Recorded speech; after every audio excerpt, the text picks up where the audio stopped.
আজ আমি দেখাচ্ছি একেবারে ঘরোয়া পদ্ধতিতে চাউমিন তৈরি করা।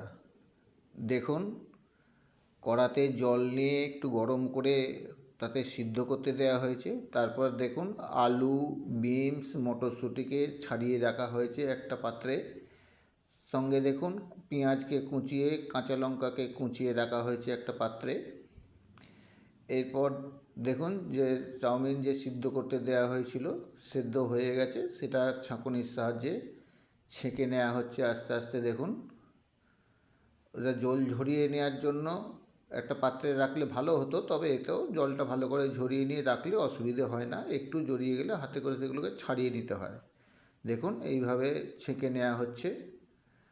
এরপরে একটা কড়াই গরম করে তাতে তেল দেওয়া হয়েছে। দেখুন, তেলটা কড়ার চারিদিকে নাড়িয়ে লাগিয়ে দেওয়া হলো।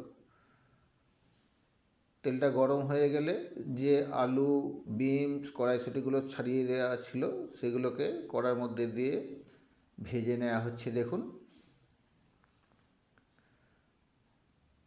একটু গরম করে নেওয়ার পর খুন্তি দিয়ে ভালো করে নাড়িয়ে নেওয়া হবে। দেখুন,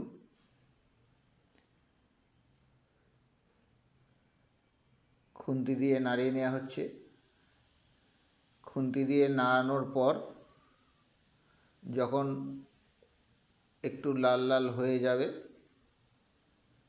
সেগুলোকে চারিদিকে কড়ার গায়ে ছড়িয়ে দিয়ে স্বাদ মতো নুন দিয়ে দিতে হবে। স্বাদ মতো নুন দিয়ে আবার একটু ভালো করে খুন্তি দিয়ে নাড়িয়ে দিতে হবে। দেখুন, একেবারে ঘরোয়া পদ্ধতিতে সহজ পাচ্য খাবার। এরপর পেঁয়াজ, কাঁচা লঙ্কাগুলো যেগুলো কোঁচানো ছিল সেগুলো কড়াইয়ের মধ্যে দিয়ে দেওয়া হচ্ছে। দেখুন,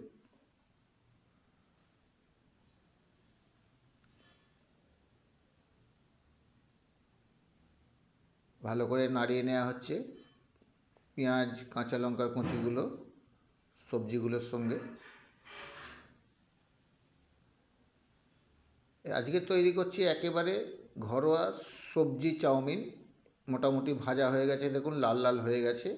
এবারে কড়ার গায়ে ভালো করে সবজিগুলোকে ছড়িয়ে দেওয়া হচ্ছে। এতে আমি এক্সট্রা করে তেল দিয়ে আর চাউমিনটা না ভেজে এর মধ্যেই চাউমিনগুলোকে দেখুন আস্তে আস্তে দিয়ে দেওয়া হবে, ছাড়িয়ে দিতে হবে একটু। হাতে করে দেখতে পাচ্ছেন যে ছাড়িয়ে দিচ্ছি, যেহেতু এতে কোনো ভিনিগার টিনিগার কোনো কিছু নেই, একেবারে ঘরোয়া পদ্ধতিতে তৈরি হচ্ছে। একটু হাতে করে এরকম ছাড়িয়ে নিয়ে কড়ার চারপাশে এরকম আস্তে করে ছড়িয়ে দিয়ে খুন্তির সাহায্যে নাড়িয়ে দেবেন। আমি ঠিক যেভাবে নাড়াচ্ছি এইভাবে খুন্তির সাহায্যে ওলট পালট করে নাড়িয়ে দিলে সবজিগুলো এর সঙ্গে মিক্স হয়ে যায়। দেখতে পাচ্ছেন।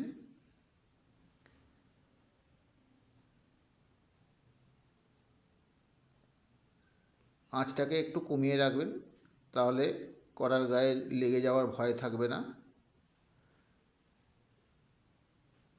দেখুন কি সুন্দর লাগছে। এরপরে আমি টমেটো সস দিয়ে দিচ্ছি। কিষানের সসটাই ব্যবহার করবেন, তাহলে স্বাদটা একটু ভালো হবে।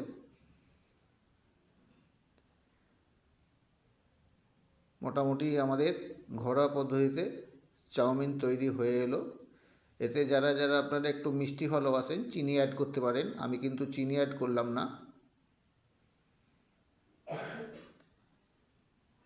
দেখুন, এরপরে মোটামুটি নাড়া হয়ে গেলে গোলমরিচ গুঁড়ো, আমি একেবারে গোটা গোলমরিচকে গুঁড়িয়ে দিচ্ছি, তাতে স্বাদটা আরও বেশি ভালো হবে। দেখতে পাচ্ছেন, ভালো করে নাড়িয়ে নেবেন। কি সুন্দর লাগছে, তাই তো? দেখুন, একেবারে ঘরোয়া পদ্ধতিতে তৈরি হয়ে গেল আমাদের চাউমিন। এই চাউমিন খেলে স্বাস্থ্যের কোনো ক্ষতি হবে না।